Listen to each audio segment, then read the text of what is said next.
just saw the B-roll of the folks from Harley rolling on in, literally. So I'm going to try to keep this a little quick. The President signed a proclamation yesterday ushering in Black History Month. He looks forward to engaging in an informative month of events honoring the enormous contributions that African Americans have made throughout our history. Last night, the President was honored to host the swearing-in of the next Secretary of State, Rex Tillerson, in the Oval Office. As the President said last night, Secretary Tillerson is a man who's already respected all over the world for the tremendous life that he's led, and now will bring his years of experience to the critical task of making our nation more safer, more prosperous, and more secure. It's time to bring a clear-eyed focus to our foreign affairs, and now with Secretary Tillerson at the helm of the State Department, we'll do just that. We'll strengthen our alliances, form new ones, and enhance America's interests throughout the world. Speaking of the President's excellent nominees, praise is pouring in from around the country for his pick for Supreme Court. The Detroit News said Judge Gorsuch is a, quote, legal superstar, an outstanding choice, says the New Hampshire Union leader. The Richmond Dispatch says the initial reaction was to cheer. The South Florida Sun-Sentinel touted his, quote, excellent qualifications. Yesterday, Judge Gorsuch had his first round of meetings on the Hill. Unfortunately, Senate offices aren't in the habit of releasing editorials, but from everything we heard, the judge knocked it out of the park on the Senate as well. The President looks forward to a fair and speedy confirmation process for this exceedingly qualified nominee and jurist. In my last briefing, I read out a list of the senators Judge Gorsuch met with, in addition to the meeting with Majority Leader McConnell, Majority Whip Cornyn, Judiciary Chair Grassley, and Senators Hatch and Gardner. The judge also met with Democrat Senator Joe Manchin of West Virginia.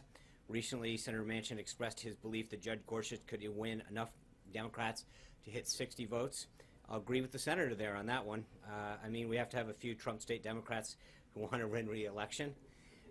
But as I pointed out yesterday, the so-called 60-vote standard is simply not accurate. Democrats are grasping at straws to block the confirmation of an unquestionably qualified nominee. I'll repeat, neither of the two Supreme Court justices that President Obama put forward were subject to the 60-vote threshold. So although I agree with Senator Manchin that Judge Gorsuch will probably get enough Democrats to get to 60, it's just simply not ever been a requirement. Now on to the events of today. The President started his day by attending the National Prayer Breakfast.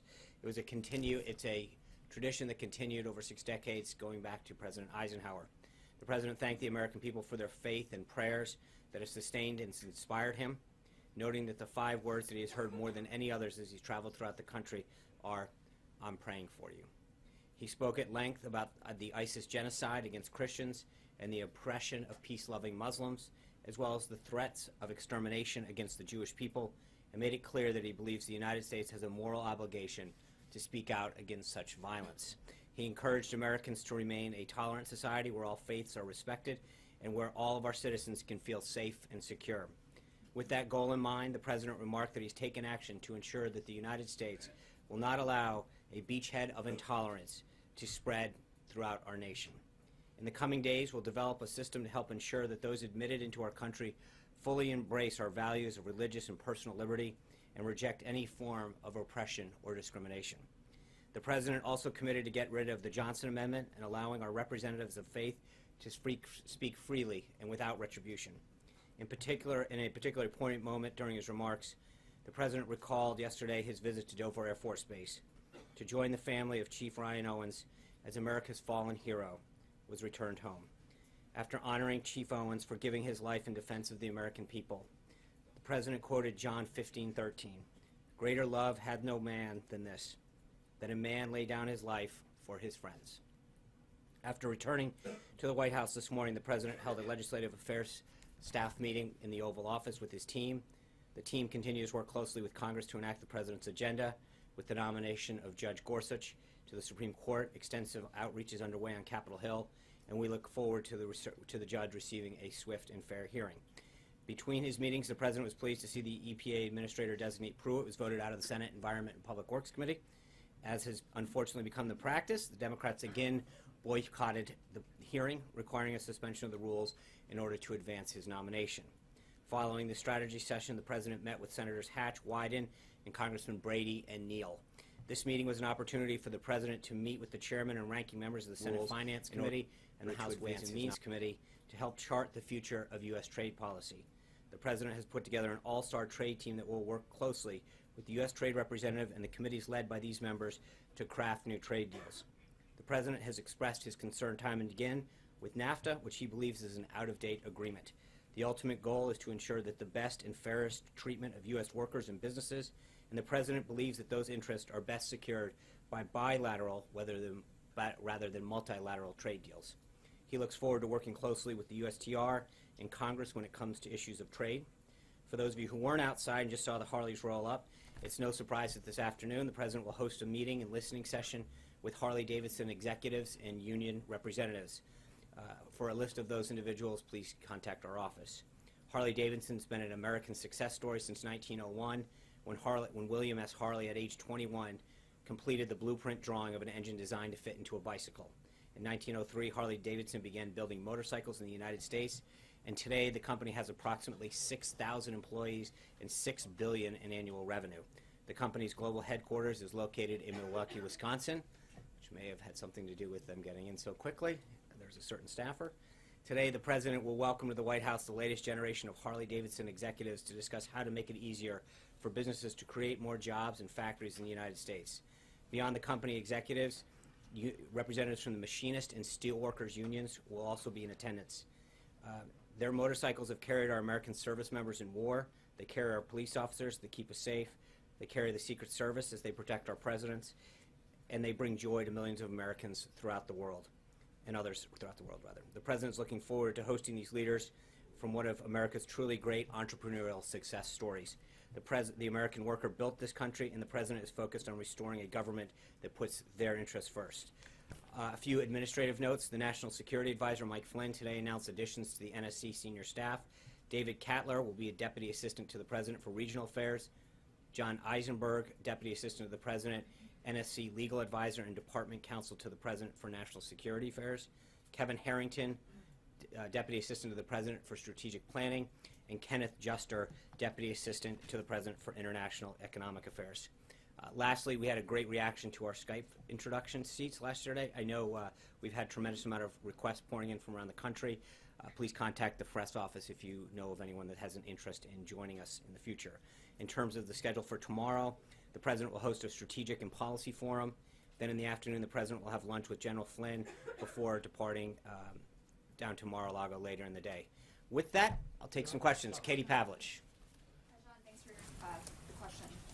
Today, President Trump talked about Christian genocide at the National Prayer Breakfast, and last year, the Obama State Department officially declared a genocide by ISIS against Christians and other minority religious groups in the Middle East and North Africa. Now that Rex Tillerson has been sworn in as a secretary, what specifically is the administration planning to do to comply with the legal obligations of protecting these groups under the 1948 treaty? That's a great question. I think Secretary Tillerson's learning his way around the building so far this morning. He gave a great speech talking about his vision and goal for the State Department. I think there'll be further guidance coming out on that, Katie. Right now, his job was to get in, get settled, talk to the employees, make sure they understood. But back to the issue. Obviously, it's important to the President. It was throughout the campaign. It's something that he addressed this morning, and it's something that he's committed to. Talked about in terms of the executive orders and allowing Christian minorities in key countries seek asylum in the United States. He recognizes that in so many nations, these are the oppressed groups in accordance with how the UN defines refugees. So I think you'll see further guidance with that. Jennifer Wisson. Thanks, John. I have two questions, actually. Today, the President renewed his promise to protect religious liberty, which he says is under threat. Some Americans see religious liberty as code for discrimination. Can you kind of give us a sense of how the President views this tension? It's an interesting question because this is something that comes up quite a bit. I think there is a line. We have freedom of religion in this country, and I think people should be able to practice their religion, express their religion, express areas of their faith without reprisal. And I think that pendulum sometimes swings the other way in the name of political correctness. And I think the President and the Vice President both understand that one of the things that makes our country and this democracy so great is our ability to express our religion, to believe in faith, to express it, and to live by it. And that's where I think the important part is, whether it's a small business owner or an employee who wants to have some degree of expression of faith at the company. And too often those voices get, pushed out in the name of political correctness. So he's going to continue to make sure that we not only speak up for it, but find ways in which we can keep that line a little less blurred and make sure that the pendulum doesn't swing against people. We shouldn't impose a religion on anybody. We're free to express our religion or be, not have one. That's obviously in our country an equally valid way of living your life. But at the same time, I think people who want to express their faith shouldn't be ostracized because they want to live that. Major. If you could give us an example, if you could, of the pendulum swinging in the direction of political correctness, and how is that going to inform the president with his executive order? And as you may know, a draft is circulating around town, and many have wondered if that is going to be a way to either silence those on the left or be a threat to the LGBTQ community. Talk us through both those. Well, I think if you look back to the Little Sisters case, if you look back to other businesses that were under Obamacare, what's that? Would you put Hobby Lobby in that category? I would, yeah, absolutely. I think there's several businesses and several institutions, Catholic institutions and others, that have been mandated or apparently attempted to mandate certain things that they may or may not do or how they have to treat their employees. Those are instances where clearly the pendulum's swinging a different way, where you are not carving out institutions or the ability for privately held businesses to conduct themselves to live according to their faith or their moral compass. And so there's clearly a lot of evidence in the last couple of years of the government coming in with regulations and policies that have, frankly, denied people the ability to live according to their faith. From the president's point of view, that's discriminatory in itself. Well, I think there's, like I said, I think it's a pendulum, and where the president is that he wants to make sure that you don't penalize someone for wanting to express their faith. And that to the extent that we can keep that line a little less blurred and allow people who don't believe in a faith or have an opposing faith, make sure that they are equally comfortable in the workplace.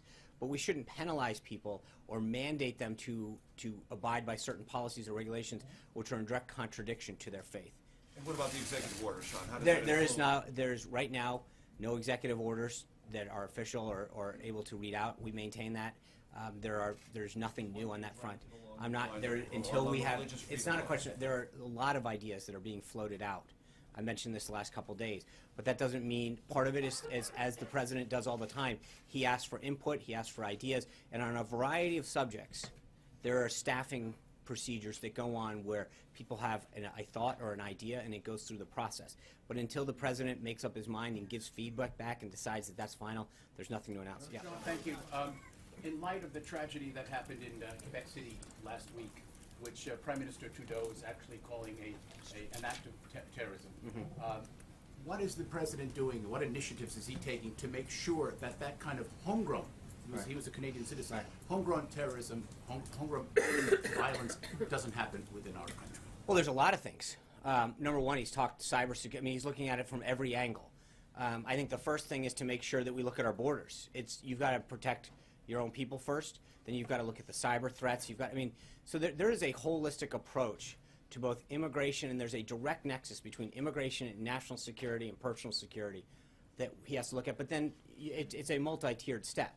You look at the borders, you look at who we're letting in, then you also look at what we're doing internally with our intelligence agencies, from the FBI up, that make sure that we're looking at whether it's the cyber threats that we face or other terrorist activities, but making sure that we're working with the NSA and the FBI to be ahead of the curve, if you will. If I may, these are homegrown. Right. Oklahoma City was an American kid. Sure. Okay, that's what I'm asking. That's what I'm saying. But I think that part of it is looking at using the assets that we have here, the NSA, the FBI, looking at using the different agencies to see if we can get ahead of the curve and see things. And a lot of times that's been a very big issue, is getting ahead of the curve for when there are telltale signs, having reporting systems up, working with the various agencies. But it's a multi-effort process, if you will. Kristen. John, thank you. Why is the administration easing sanctions against Russia? We're not easing sanctions. The Treasury Department, it is, from what I understand, it's a fairly common practice for the Treasury Department, after sanctions are put in place, to go back and to look at whether or not there needs to be specific carve-outs for different either industries or products and services that need to be going back and forth. But I would refer you back to the Treasury Department on that one. But Sean, hold on, Sean, the language on the Treasury Department website suggests that you are in fact easing sanctions. It authorizes certain transactions Right. with the Federal Security Service. Does that not suggest a shift? No, it doesn't. from what was It put in is, place? from So what I understand, a explain why- regular course of action the Treasury does quite often when there are sanctions imposed. But I would refer you back to the Treasury Department. Can you Yes. comment on the call with Australia? What's that? Thank you. Could I ask you to describe the tone of the call on the weekend between the Australian Prime Minister and the President, and also outline the President's concerns about the refugee deal in question? And I asked you this earlier this week, but could you clarify whether the deal is on or not? Because the President tweeted last night, "I will study this dumb deal," implying that he's still considering it. Right. The President had a very cordial conversation with Prime Minister Trumbull where they went through an extensive discussion of this deal. The President is unbelievably disappointed in the previous administration's deal that was made and how poorly it was crafted and the threat to national security it put the United States on. He has tremendous respect for the Prime Minister and for the Australian people and has agreed to continue to review that deal and to ensure that as part of the deal, which was always part of it, that we would go through a very, very extreme vetting process to ensure that every single person that is being offered up is coming here with peaceful intentions and poses no threat to the United States. So he has ensured that while he has respect for the Australian people, and respect for Prime Minister Trumbull, that we do not pose a threat to the United States of America, that the deal that he was cut by the last administration is something that he is extremely, extremely upset with. He does not like it, but out of respect for him, he's going to allow that process, continue to study, and allow it to move forward under the conditions that have been set, that there will be extreme vetting on every single one of those individuals. Okay, but just for clarity, Yeah. the deal itself is still under review, so is not certain to proceed. No, Or it will part of proceed and those the people deal will be was allowed. that the deal allows for the United States to vet the individuals that are being offered up to be processed.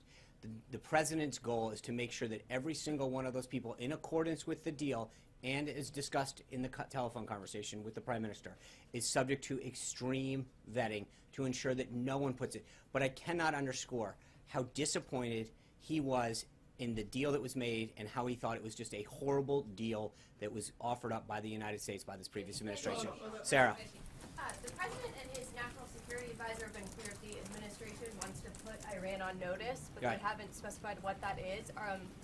What options are on the table, and are there any options like military action that might be off the table at this point? So I think General Flynn was really clear yesterday that Iran has violated the joint resolution, that Iran's additional hostile actions that it took against our Navy vessel are ones that we are very clear are not going to sit by and take.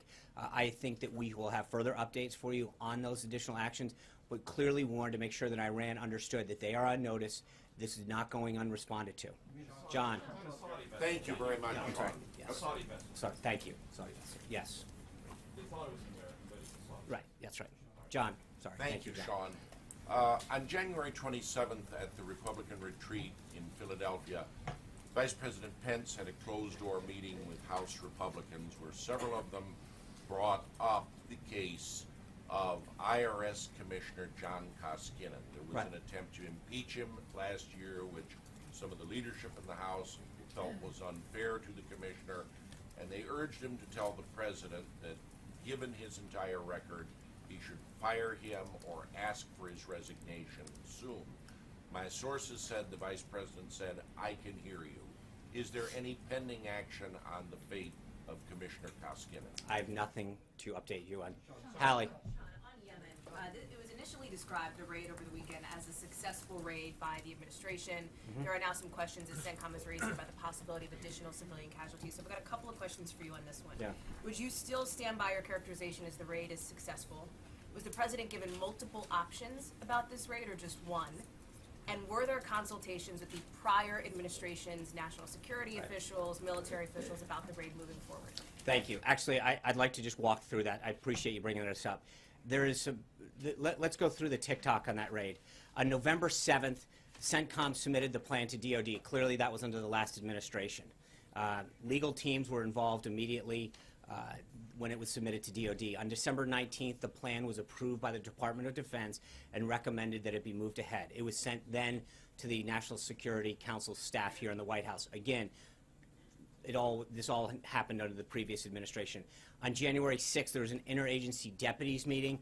The deputies recommended at that time that they go ahead. It was so easily approved, it was sent straight up. The conclusion was at that time to hold for what they called a moonless night, which by calendar wouldn't occur until then President-elect Trump was President Trump. On January 24th, shortly after taking office, Secretary Defense, then Mattis, read the memo, resent it back up to the White House, conveying his support. On the 25th of January, the President was briefed by General Flynn on Secretary Mattis's recommendation and the status of the operation, or potential operation. The President asked to see Secretary Mattis and Joint Chiefs of Staff Dunford. He then, on that evening, had a dinner meeting, which included the President, the Vice President, Secretary Mattis, Chairman Dunford, Chief of Staff Priebus, Jared Kushner, Chief Strategist Bannon, General Kellogg, General Flynn, and CIA Director Pompeo, where the operation was laid out in great extent. The indication at that time was to go ahead. On Friday, the 26th in the morning, the Deputies Committee met again. It was not a necessary step because they had previously recommended, and also reaffirmed their support for that. On January 26th, the President signed the memo authorizing the action. So it was not only was it a very, very thought out process by this administration, it had started back in November 7th in terms of, clearly well before that, but it was a move forward by CENTCOM on November 7th. This was a very, very well thought out and executed effort. Where was the President the night of the raid? How did he learn about Chief Owens' death? And do you still stand by your characterization that it was successful? The President was here in the residence. He was kept in touch with his national security staff. Secretary Mattis and others had kept him updated on both the raid and the death of Chief Owens, as well as the 4 other individuals that were injured. So he was kept apprised of the situation throughout the evening. And again, I think I would go back to what I said yesterday. It's hard to ever call something a complete success when you have the loss of life or people injured. But I think when you look at the totality of what was gained to prevent the future loss of life here in America, and against our people and our institutions, and probably throughout the world in terms of what some of these individuals could have done, I think it is a successful operation by all standards. It is, and again, I want to reiterate, it is tough to ever use the word success when you know that somebody has lost their life. But when you go back and look at an individual that dedicated their life to serving this country and went over and over and over again, knowing that this was not only the risk that he took, but wanted to do it because he knew the threat that these kind of individuals pose to our country and to our people. You know, that's, while not a success that you lost him, you know that he died in sacrifice for someone else here in this nation. Hunter Walker. Thank you, Sean. I've seen some criticism of the President's remarks at the prayer breakfast this morning. Can you shed any light on why he thought that was a good venue to mock The Apprentice for its ratings? Look, Mark Burnett, the creator of The Apprentice, who is a longtime supporter of the prayer breakfast, but also has a personal relationship, was there. He meant it as a lighthearted moment, and I think if you look at the totality of his remarks, and they were absolutely beautiful. And I think to hone in on that, it was a lighthearted moment he was trying to have with a big supporter of the National Prayer Breakfast and a personal friend. Guys, I'll be out tomorrow. I want to make sure we all get to see the President now. Thank you, guys. Take care. Bye-bye. Picking a fight with Australia. Sean, Sharp, you probably just saw the B-roll of the folks from Harley rolling on in, literally. So I'm going to try to keep this a little quick. The President signed a proclamation yesterday ushering in Black History Month. He looks forward to engaging in